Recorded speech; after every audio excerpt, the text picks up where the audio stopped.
was when they got the ball. We turned the ball over on the 3, and they ended up having to kick a field goal. That was a big, that was the crowd. 10 of those yards was Razorback Nation. And so we thank them for that, but stopped them down there. And then when we got the ball back with, I think it was 5:37 maybe, and they had 2 timeouts, and we never gave it back to them. I thought that was outstanding by the whole offense, especially the offensive line. And I thought Trey Knox played a heck of a game, both catching the ball and running the ball. A lot of guys did, but we're beat up in the secondary. We knew it was going to be a physical game, and we're beat up, but made some first game mistakes that we have to clean up. Those are my fault. I've got to do a better job paying closer attention to some of the things there, the holding penalties and things of that. I was proud of our assistant coaches and really proud of our team, to be the top 25 team, and I think they are. But we needed everybody today, and I'm real proud to be 1-0. Coach, just your rushing attack with Rocket and KJ, that tandem was working for you. You also got AJ a little action in DeBinion also. Yeah, DeBinion made a nice run and made a nice catch and run off of it. And sometimes last year it was that way too. We're really, really good or we're really, really bad, and our consistency is not there. When we go in stretches, one way or the other. But no, I thought the offensive line protected fairly well. We got beat on a game, and of course gave up a sack on the backside of a corner Sam blitz, or it was strong safety Sam. It was 2 off the edge, and he got hit in the back, but he held on to the ball, and we don't drop. I'm going on a tirade right now. Yes, they played hard. I thought Rocket did some nice things, but we felt like going in the game that we could run the ball, and I don't know that we ran it as well as I thought we would, but I think it looks here we had 224 and 45 carries, so must have ran it pretty good. Got some good pressure, some good hits on the quarterback at times. Other times it looked like he had plenty of time to throw. Do you think that led to some of the big pass plays? Yeah, I do. I mean, we didn't cover them well. And we lost Cat at some point and lost JJ at some point. Corners got beat at some point. That's going to happen sometimes when you're playing, good quarterback, good receivers, things of that nature. But we just got a lot of things to clean up. A lot of things. I thought Barry was really aggressive, calling the defense. They was very aggressive. With that, you got to be really good at man-to-man coverage. We talked about corners all the time in the offseason, but, it's really, they ran a wheel route with a running back that got us on a 3rd down. Seemed to me like they stayed on the field in 3rd and long situations quite a bit today. But again, we had some turnover that, Nudi's pick was a good pick. But Jordan Dominic having his sack, their sack fumble that allowed us to go down and score in a couple of plays after that. That was a big play. And I think Landon Jackson had a sack as well, and so did Drew Sanders. So those are maybe 3 more than we was getting last year,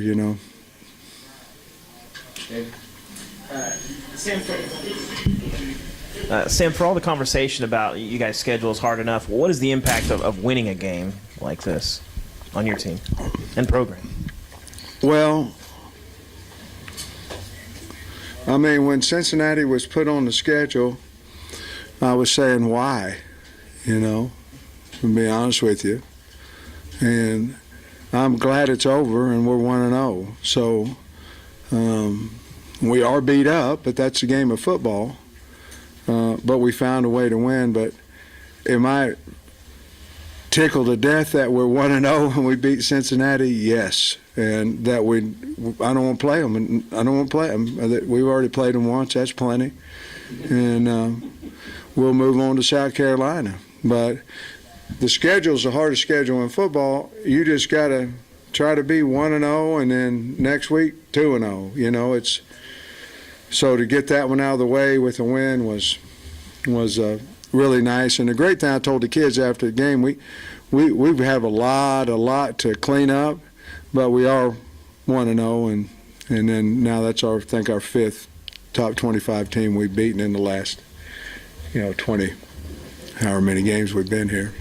13, 10, 24 games. All those guys you mentioned, I think it was 4 of them a minute ago, they're all transfers. Yeah. Obviously, your transfer receivers did well. Just how impactful were the transfers? And how good does that make you feel about, hey, we got the right guys? The game, I thought Matt Landers, we obviously opened up the game with him. He caught a couple balls early, and I think he had one more during the game. But, Matt Landers, I thought, showed them, it's hard. He's a hard guy to cover. The game didn't necessarily go where we continue. Only had 4 targets, I think. But, with Hazelwood as a transfer, doing some nice things. Made a really nice catch on the touchdown, and of course, was very, very good on the little sweep that we pitched to him. But those guys on offense, I thought they did a good job. And then we've already talked about most of the defensive. Well, Brainy came in and played at least half the game, when Catalan got hurt. So I don't know. I'm proud we have them, and the coaches did a really good job of getting them ready to play. And then, Cincinnati. Bates too. Bob Bates. I mean, he kicked every one of them. I think they returned one, but the other ones he kicked out of the back of the end zone. And then the pick by McLaughlin. I mean, they're driving. Looks like they might go up, and he sets up a touchdown. Just how big a play was that? That was a huge play because I think on that drive, I think it was third and it might have been 8+ on every one of them, and they converted them. And then they came back, and Nudie picked it off and got us headed in the right direction. I think went down and scored, right after that. And so that was big because they were converting third downs on us, and got a lot of work to do, but that was a big play. So you shut them out in the first half, low scoring first half. What changed in the second half? Both teams' offenses really got going. I really don't know. I mean, obviously, they found something, that they went to. They got one easy touchdown. It was not easy, but it was a 50-yard bomb or 60-yard bomb. Beat us man-to-man coverage. But again, I think they still were converting third downs. We couldn't get off the field quite as well as we'd like to. I don't know. Maybe I don't know because both teams are tired. Both teams are. It's hot. I think probably just good coaching on offense on both sides of the ball, and we were beat up. I mean, we had a few guys that weren't able to play out there, and maybe that had something to do with it. I don't really know. I'll look at the tape, and I bet you it's just we got to get better. We got to cover better. We got to get to a lot of things. Any idea how long you might be without Slusher and Catalan? No, I don't. Slush took a pretty good hit, or hit the guy and then took the blunt of the injury. But I was nervous about him there for a minute, but he's going to be fine. I just wasn't able to come back today. I don't know about Catalan, to be honest with you. I really don't. And I think Nichols was out for a while, but he came back in and played. I can't recall offensive guys. I can't really recall any of those guys. Defense, I think those are the ones if I remember right. And then real quick, did you see something from the backups who came in, Breeny, Jaden Johnson, and all that helped you stabilize things? Well, I saw some plays that they were good, and I saw some plays that we've got to improve on. Both those guys that you just talked about. But that's football, and I've said 100 times, but we've got to get better. But if we had lost, we'd had to get better. We just have to get better. We cut the penalties down from last year. It's just the first half. Every time we got a penalty, it was off a big play. And that Rocket went for about 30, and we had a holding call, and then we had one on the edge, and that had another holding call. I think we had 4 at halftime, and 2 of them called back were major. And then I think Cincinnati shot themselves in the foot in the second half with penalties, and ended up having, I don't know, I think we had 7, they had 10 or something like that. But last year we had 14, so we cut it down. We just got a long way to go. We just got to get better. Sam, I think you touched on Dominic's play already, but the strip sack, how big of a momentum shift was that? Because 2 plays later, y'all scored and went up by 2 scores. Well, you know how it is. Anytime you go up 2 scores, there's about, at least until you kick off, there's about this much, and that's what it gave us, It was huge. I mean, they were on the 50, I believe, somewhere around the 50. And man, what a nice spin move he had, spinning back inside. And of course, they reviewed it, but I didn't feel like they were going to change it. Just looking up. Of course, I was for the Hogs too, and I didn't want them to, but it was a big, big play in the game. A lot of big plays in the game. A lot of big plays. I noticed your defense, you talk about being multiple, but there was a lot of 4-2, 3-3, 3-2. How much did getting guys like Drew Sanders, Hampton, Dominic, Jackson, how much did they help with being able to be multiple like that within a single game? I think it helps a lot. Dominic, Jordan Dominic is he plays kind of the same spot when we go in our 3 down with, Drew up on the line. Jordan plays that same spot, and he got a lot of value. We really didn't have that guy, to get into that front, in the past.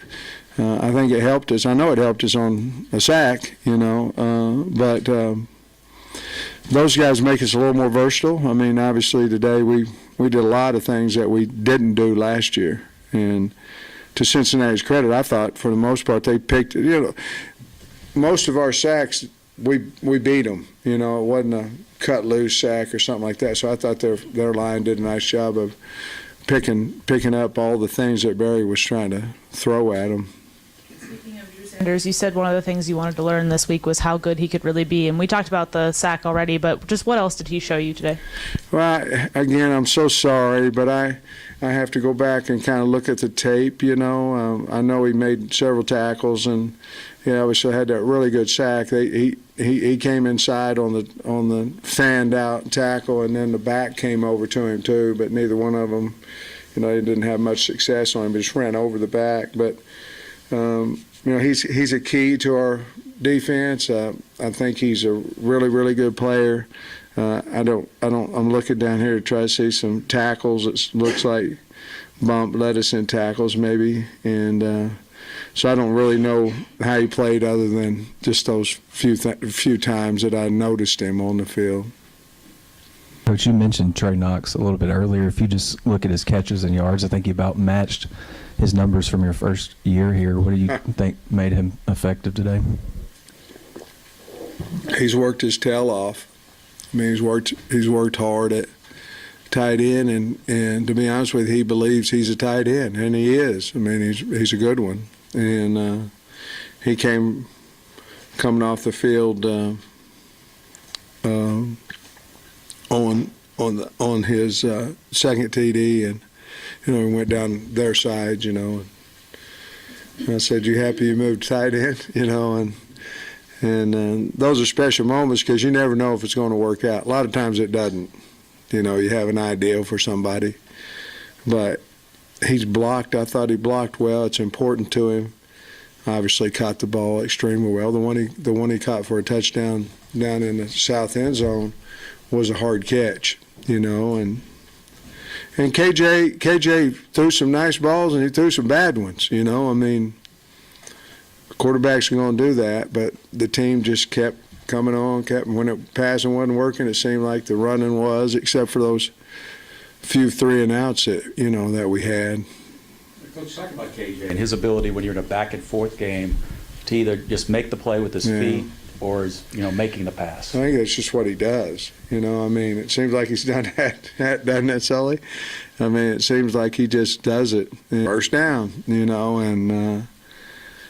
I think it seemed to me like when the game gets a little tighter, a little closer, a little where he's got to really take over the game, he has that knack to do it, and he went through a stretch there where he didn't throw the ball well, threw some behind, threw some low, and had a back out there probably complete it and get 15 yards, and he caught it and fell down, because the pass wasn't good. But when it seemed to me like most every time we need him to win the game, he makes some kind of play. LSU last year, cover 0, he makes some kind of play and we win the game. I'm glad he's on our team, How gratifying was that final drive to finish out the game like that? Unbelievable. I'm an old offensive line coach, And I'm sure Cody Kennedy's in there just happy as he can be. He should be. But it was 5-something. You guys know what it was? 5:30, 5:49, and 2 timeouts. We never gave it back now, and that's hard. I don't care who you're playing. That's hard to do, and you can go a whole season and not have one of them, and we did. So I wish I was the O-line coach. I'd be really feeling good about it, but I feel good about it anyway. But it was really a good deal, and kudos those guys. They worked their butt off for it. All of them, all of them. Whiteouts had to block too, and KJ, wasn't that pretty on 3rd and 1? We had to have it, and we get it. The game's going to be about over, and snap it to KJ, and he runs right up the middle for about 4 yards, man. Priceless. Thanks, Coach. Thanks, guys. Hey, David. Hey, Coach. Y'all doing good? I can't believe it's over. It seemed like it lasted forever.